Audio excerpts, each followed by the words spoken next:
Alright guys, welcome back to Wise Company. I'm Ben. And I'm Noah. Today we're going to be talking about a recent purchase of ours, something Noah and I have kind of longed for a long time. And you guys might think it's a little bit out of the ordinary, particularly for my tastes, but this is the M1A Scout from Springfield. When I was a kid, this was brand new. Yeah, long time ago. One of the questions that we kind of did get asked when we picked this up is, why in the world did you get this? Like, it's sort of out of character, and it really is sort of an iconic gun and something that both of us had a lot of interest in having. The M1 is a variant, it's the civilian variant of the famous M14 rifle. The M14 was designed historically to take the place of like 4 different rifles. It was supposed to replace the M1 Garand, the M1 Carbine, the BAR light machine gun, and I forget what the other rifle was. Probably the Thompson at the time. Yeah, I think maybe it was the Thompson. And the goal was to try and combine all of them into one rifle. And while ultimately the M14 did not meet that need, it didn't replace all of them, it did and has been a proven platform. And the original M1s were civilian versions. They were actually built off the receivers of the M14s. And they had a select fire switch, all those kinds of things. But the modern ones, while still all made very similar, they look the same, they are made on their own receivers, and it's just a really, really great gun to shoot. Yeah, an absolutely phenomenal gun to shoot. This is going to be a shocker for you guys, but this is the first gun I've ever owned with a wood stock. So a little bit of a change for me, but this platform, the general platform, has seen action all over the world and continues to see action to this day. We're going to dive into some of the specs on this gun, what we've done to it, because this isn't its natural configuration.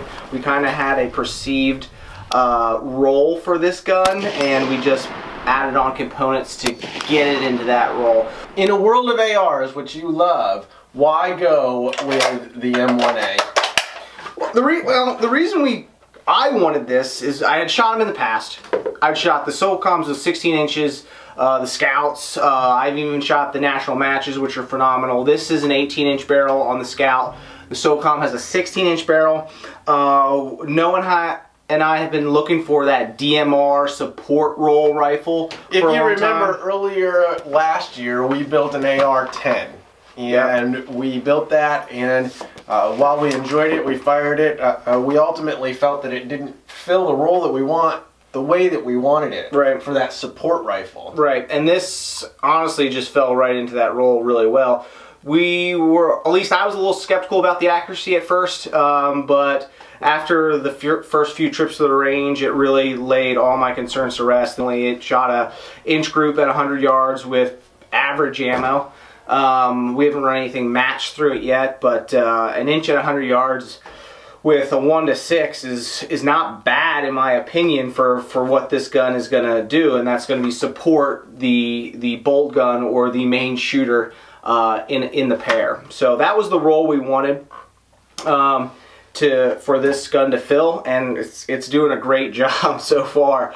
Out of the box, iron sights on this thing were dead on. This gun is known for being a great iron sight gun. You can see we've removed the iron sights from this gun because that's not the purpose we had for it.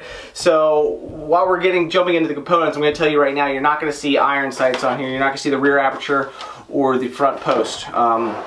We took those off, and we had to take it off for our optic that we wanted to put on it. But starting at the rear, we have a TNVC. This is the Mod 1, I believe. This is the cheek riser. A great add-on, in my opinion. It has a tendency to, even though no matter how tight you cinch that down, has a tendency to want to wiggle, which is going to affect your accuracy at long range. But overall, well done. They put a lot of thought into it. It's obvious that they put a lot of thought into that. Yeah, so it gets your eye to that perfect eye relief.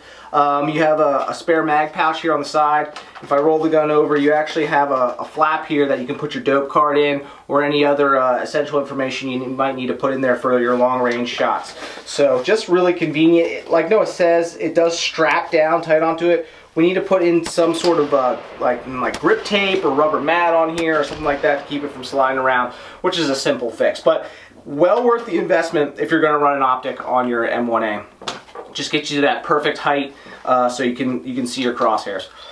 Moving down, we have an ARMS number 18 mount, which is kind of hard to find, and they're very expensive as far as mounts go. They're about $200 a piece, but it gives us the lowest mounting option available on the market, which you need with this gun. Right, because this gun was set up to shoot iron sights and not optics, or to be honest with you, the Scout configuration, they give you the piece that you can put a rail on so that you can run like an aim point or a red dot on as sort of a support rifle in that method, which I'm just going to be honest with you, with the weight of this thing is not how I would want to run it. But regardless, in order to run that optic, again, you have to have that cheek riser even with this extremely low mount, because the stock was set up for your cheek to weld for those iron sights. Yeah, right. Which we got rid of again. but this mount, which honestly wasn't my idea, I got it from the Iraq Veteran channel, because they have an M1A that they got all tricked out. Yeah, they got it soup to nuts. So I got that little trick from them. Found one. We got it in, and I had Tommy at Catawba Valley Armory install it for us. Just did a phenomenal job. Then we got some just standard steel rings on top from Sequence Precision. Nothing fancy. These are also low rings, the lowest you possibly could find. Again, to get us that. What we're trying to do all the time is get our head higher with this and get our optic lower. Otherwise, you're going to be standing here like this, trying to search and find your crosshairs. So we did it. I think this was a great combo that we did. It works out really well. We got our standard cover on the front, knocked off the front sight, and we have the Scout flash hider that came with it. Now, as we get into cans, because this rifle suppresses extremely well, we'll probably end up getting a silencer coat brake for the end of it. Yeah, one of the reasons that this rifle shoots so well and suppresses so well is because of the proprietary gas system that they have. Sling, you want to talk a little bit about the sling, what we got here? Sure, that sling was actually a custom sling that was made for us by Lunar Concepts. It's actually a prototype, it's a concept sling right at the moment. Yeah. So it has a quick slider. It's very similar to a 2-point sling that we would run on our ARs. But it works really well. It adjusts for both Ben's height and my height.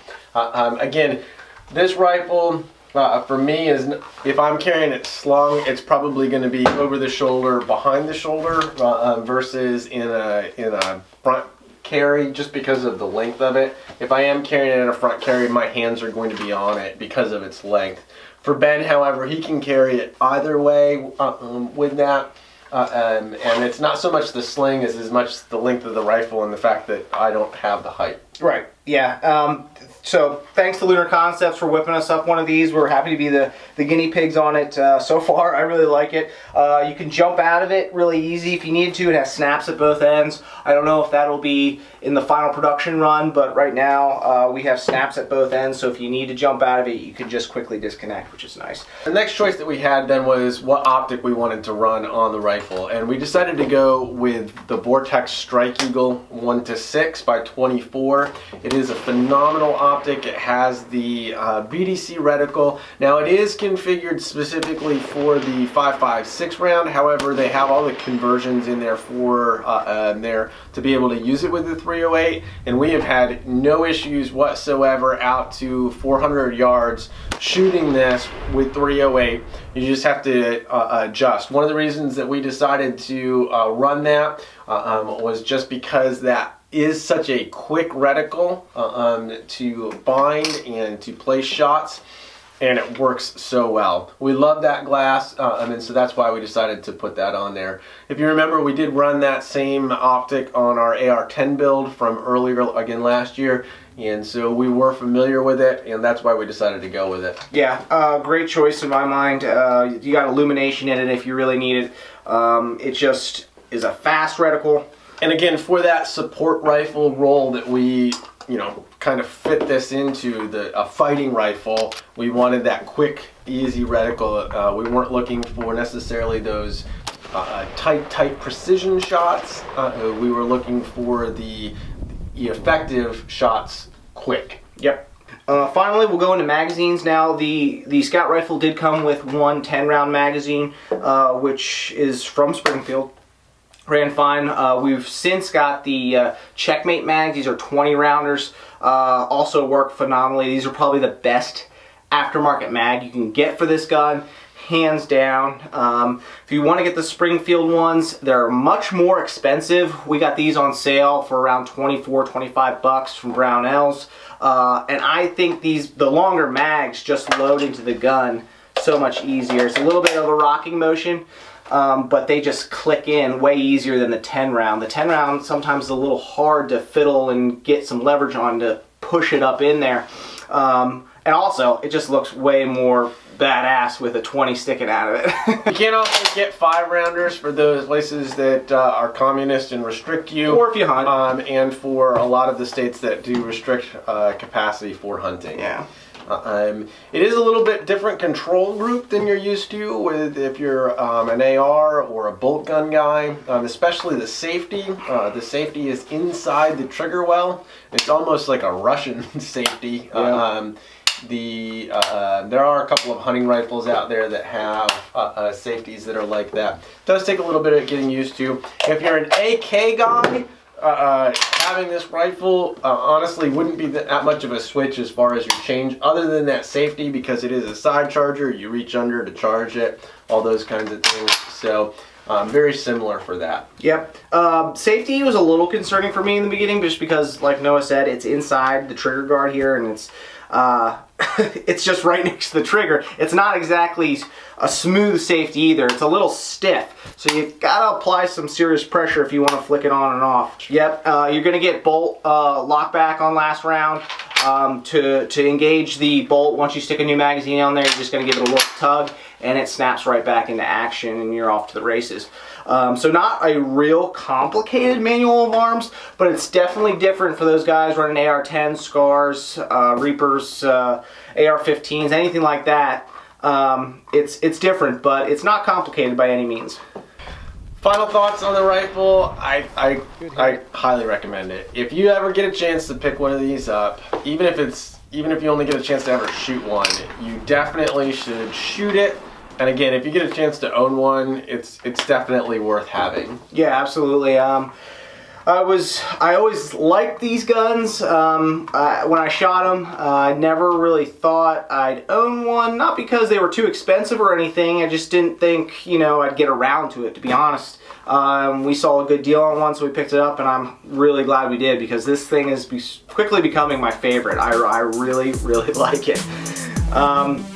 Guys, if you like this video, if you like this gun, hit the like button, share the video with your buddies. Go check us out on Instagram and Facebook as well. Yeah, we would appreciate it if this is your first time with us and you made it all the way to the end. It means a lot to us. Take a moment, hit that subscribe button below. It really means a lot to us when you guys are coming back and watching our videos. Remember, here at Wiseman Company, we're all about being prepared, being armed, being informed, and being involved. So please, go out there, leave some comments for us, but go out and make a difference. Yep, see you on the next video, guys. See ya.